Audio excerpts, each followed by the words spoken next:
Structural ব্যালেন্সের জন্য আরম্ভ করব। দুটো হাত মাথার উপর, লম্বা গভীর শ্বাস, তাড়াসন।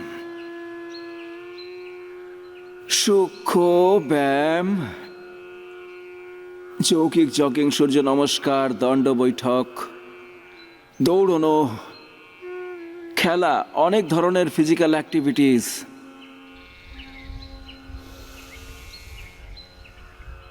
এখন যে অভ্যাসগুলো বলছি, একটা একটা অভ্যাস 5-10 বার থেকে শুরু করে 50 বার পর্যন্ত করতে পারেন, যার যেমন সামর্থ্য। ফ্ল্যাট ফুটের প্রবলেম যদি থাকে, ফুট ড্রপের প্রবলেম থাকে, এটা 50-100 বার পর্যন্ত করা উচিত। রোগের তো এমন 100টা কারণ আছে, কিন্তু তাদের মধ্যে যে 10টা বড় কারণ আছে। যোগাসন কম করা বা যোগ না করা তাদের মধ্যে একটা বড় কারণ। লেস অক্সিজেন সাপ্লাই, এটাও একটা বড় কারণ।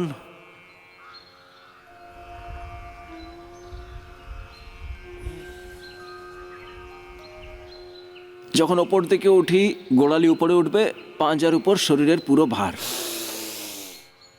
আর একটা স্থিতিতে 10 সেকেন্ড থেকে আরম্ভ করে আমাদের 1-2 মিনিট পর্যন্ত থাকা উচিত। টোটালিটিতে একটা অভ্যাসকে 1-2 মিনিট থেকে শুরু করে 10 মিনিট পর্যন্ত আমরা করি। তাড়াসন, তির্যক তাড়াসন, স্ট্রাকচারাল ব্যালেন্সের জন্য। তো আমি বলছিলাম, যোগ কম করা বা যোগ না করা রোগের সবচেয়ে বড় কারণ। লেস ফিজিক্যাল অ্যাক্টিভিটি,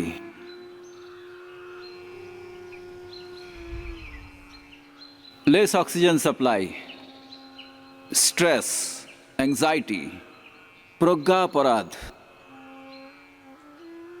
যখন ধীতি স্মৃতি আমাদের বিভ্রান্ত হয়ে যায়, তখন ভ্রান্তি আসে। धीधृति स्मृति भ्रष्टा कर्म यत् कुरुते अशुभम प्रज्ञापराधम तम विद्यात् सर्व दोष प्रकोपणम सर्व रोग सर्व दुख प्रकोपणम। আরাম আরামে এইভাবে করো। প্রজ্ঞাপরাধ, stress, anxiety, unhealthy lifestyles, unhealthy thoughts, unhealthy eating, unhealthy emotions, ভুল প্রক্রিয়ায় ওঠা বসা, শোয়া জাগা, খাওয়া দাওয়া থেকে শুরু করে ভুল অভ্যাস, তাড়াসন, তির্যক তাড়াসন। এতে 2 প্রকারের হয়ে থাকে অভ্যাস। ত্রিকোণাসন, একটা তো জেনারেলি করাই, আরেকটা এটা।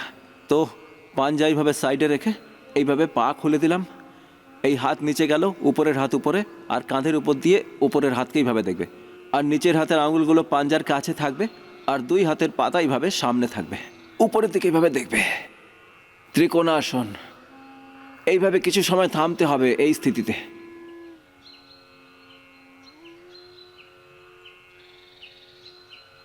ভুল অভ্যাস, আনহেলদি লাইফস্টাইল, আনহেলদি ইটিং,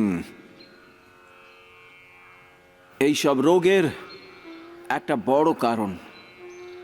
জেনেটিকও থাকে। এরকম পাঞ্জাকে সাইডে নিয়ে গিয়ে তারপর 2 হাতের পাঞ্জাকে এইভাবে সামনে, কাঁধের উপর দিয়ে এইভাবে পায়ের পাতা দেখতে হবে।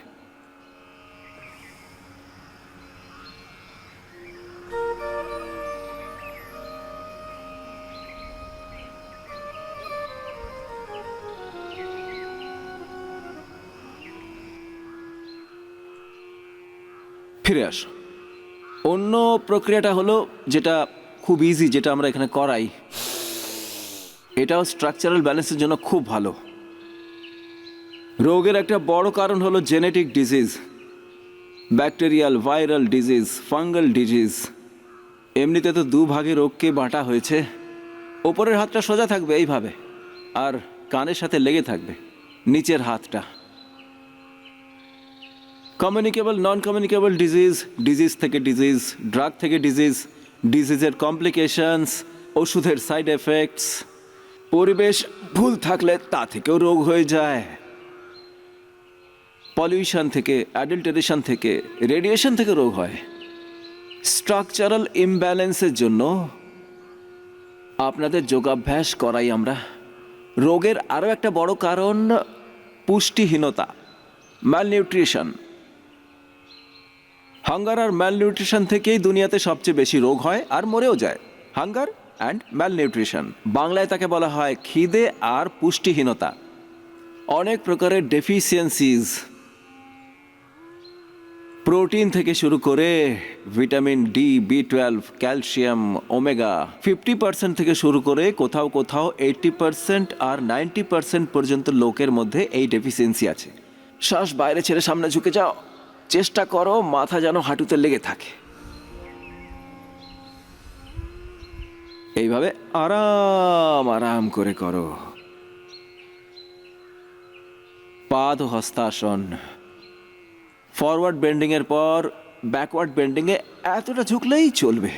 যাদের ভার্টিগো প্রবলেম আছে, মাথা ঘোরে, সার্ভাইকাল স্পন্ডিলাইটিস পেন আছে, সাবধান। পায়ের মাঝখানে আধা ফিটের দূরতা, আর এইভাবে আরাম করে অর্ধ চক্রাসন সবাই করতে পারে। সাবধানতাপূর্বক শ্বাস ভরে, চোখ খোলা থাকবে, চোখ বন্ধ থাকলে মাথা ঘুরে যেতে পারে।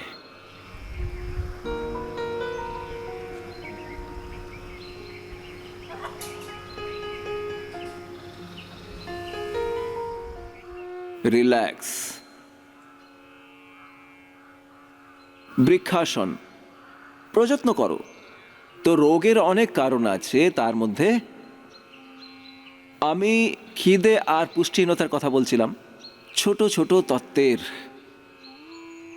কিলোতে নয়, গ্রামেও নয়, মিলিগ্রাম, মাইক্রোগ্রাম,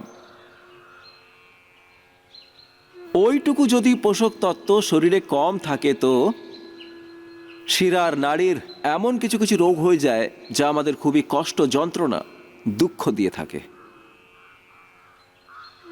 তো তাতে একটা খুবই বড় কারণ স্ট্রাকচারাল ইমব্যালেন্স।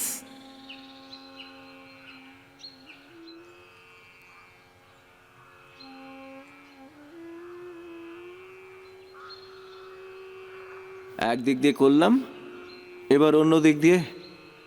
গোড়ালি ওপরের দিকে, পাঞ্জা নিচে, আর এইভাবে জাঙ্ঘের সাথে পায়ের পাতা লাগানো থাকবে। ধীরে ধীরে হাত উপরে উঠিয়ে দেব, আর এইভাবে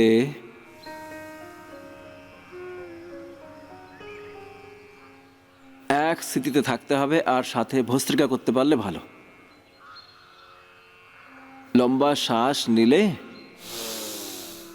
ছেড়ে দিলে, তাহলে সহজ শ্বাস, সহজ শ্বাস, নর্মাল ব্রিদিং। না হলে কপালভাতিও করতে পারো, সাথে বাহ্য প্রাণায়ামও করতে পারবে।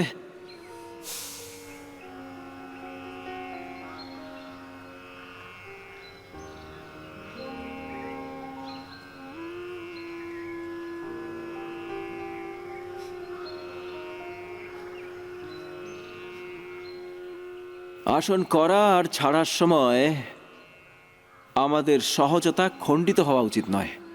এবার যাদের ফ্লেক্সিবিলিটি একটু বেশি, তারা এইভাবে হাত এইভাবে করেও করতে পারবে।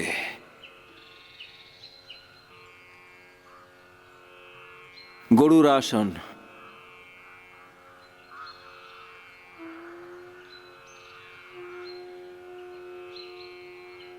ছাড়ার সময়ও এরকমই, ধীরে ধীরে ধীরে ধীরে। তাড়াতাড়ি কিছুই করতে নেই, ধৈর্য সহকারে। ধৈর্য হলো ধর্মের প্রথম লক্ষণ। ধৃতিক্ষমা তমোস্তেয়ম শৌচমিন্দ্রিয় নিগ্রহাঃ ধীর বিদ্যা সত্যমক্রোধো দশকম ধর্মলক্ষ্য।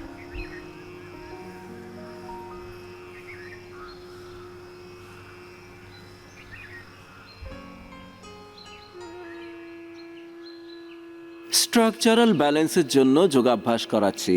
বসে পড়ো, পা সামনে খুলে নাও, সামনে পেছনে, ডান দিক বাঁ দিক পুরো ঝুঁকতে হবে। আর স্ট্রাকচারাল ব্যালেন্সে কাঁধ থেকে শুরু করে হাত পা পেট পিঠ নাভি পর্যন্ত ব্যালেন্স হয়ে যায়।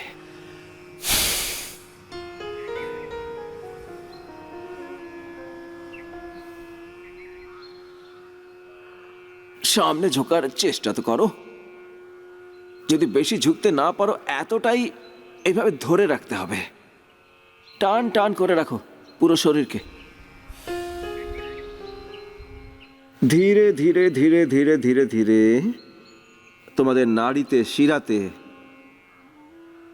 একটা পজিটিভ ধরনের টান টান ভাব আসবে। স্ট্রেচিং অনেক প্রকারেরই হয়ে থাকে। একটা হয় জোর জবরদস্তি শক্তি প্রয়োগ করে, সেরকম নয়। এইভাবে সামনে ঝুঁকে গেলে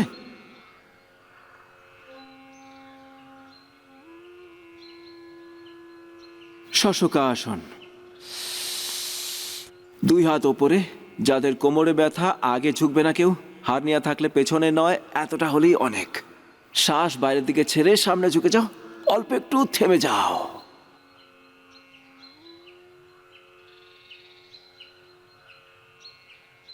সহজ শ্বসন।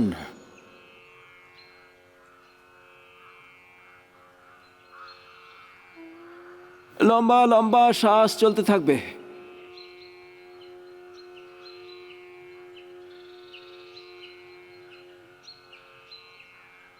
10-20 সেকেন্ড থেকে আরম্ভ করে আমি বলেছি হাত এইভাবে ফিরে আসবে। যে কোনো ধরনের যোগাভ্যাস করার আর সেটা ছাড়ার একটা সহজ প্রক্রিয়া থাকে, সেই প্রক্রিয়াতেই করা উচিত। আগে ঝুঁকে গেলে এবার যেইভাবে পেছনে ঝুঁকতে পারবে, তো একটু গোড়ালি বাইরে, পাঞ্জা বাইরে, আর নিতম্ব মাটিতে, আর এইভাবে আরাম করে ধীরে ধীরে পেছনে ঝুঁকে গেলে আর কি। যে পুরো ঝুঁকতে পারবে পুরো ঝুঁকবে, না হলে এতটাই কোনোই টিকিয়ে দাও, বাকি পুরো ঝুঁকে পড়ো।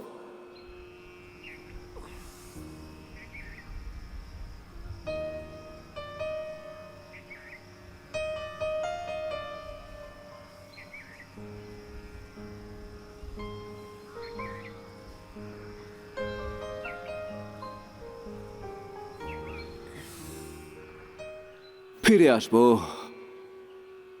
আর পেছনে এইভাবেও ঝুঁকতে পারবে। উষ্ট্রাসন বা অর্ধ উষ্ট্রাসন, এগুলো স্ট্রাকচারাল ব্যালেন্সের জন্য ভালো।